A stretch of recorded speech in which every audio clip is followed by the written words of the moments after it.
Okay, ready? Okay, so here we want to learn the application.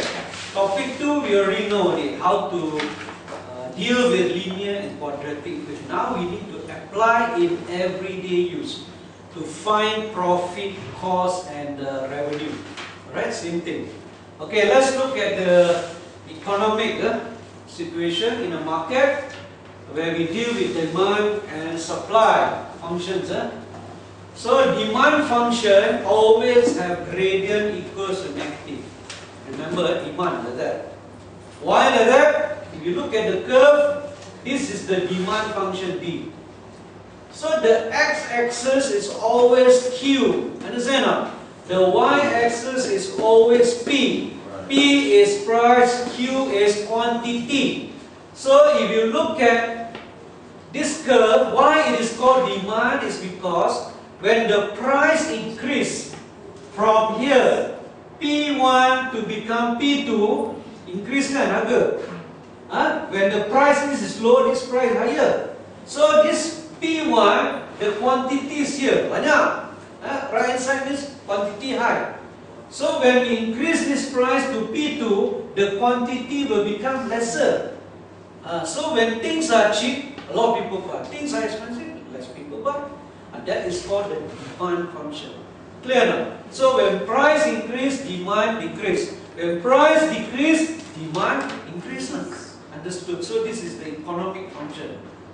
Correct? So demand, the curve, the line, curve or line, whatever lah, gradient must be negative. Yeah? For supply function, this is about supplier. Supplier, the manufacturer. They will like to produce more if the price is good. If the price is no good, they will not produce or they will close the factory totally. Understand now?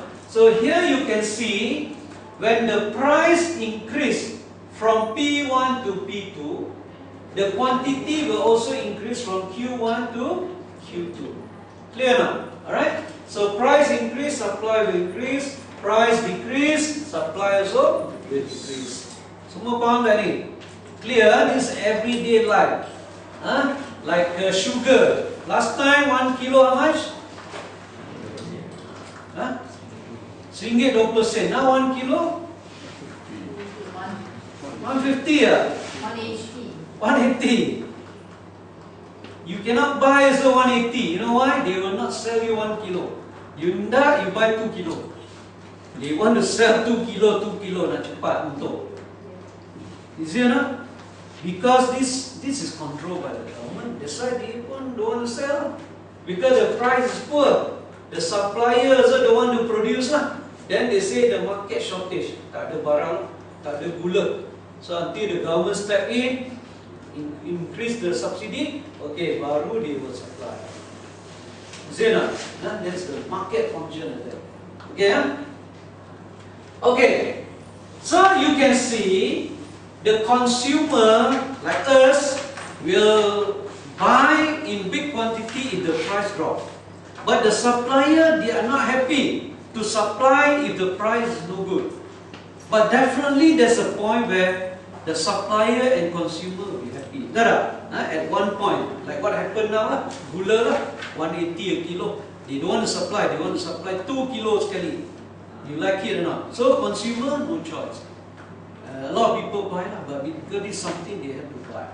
If you talk about car, you got choices.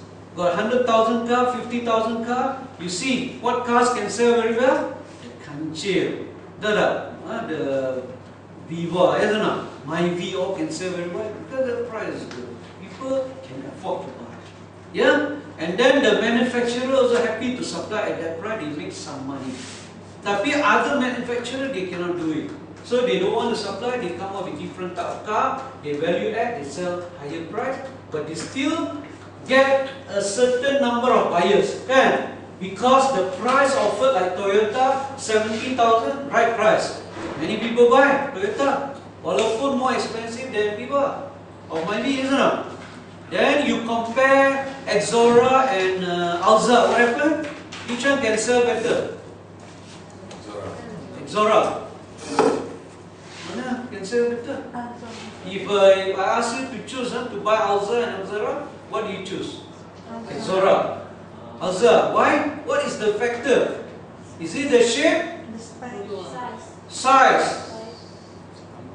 Alzara bigger than Alza smaller.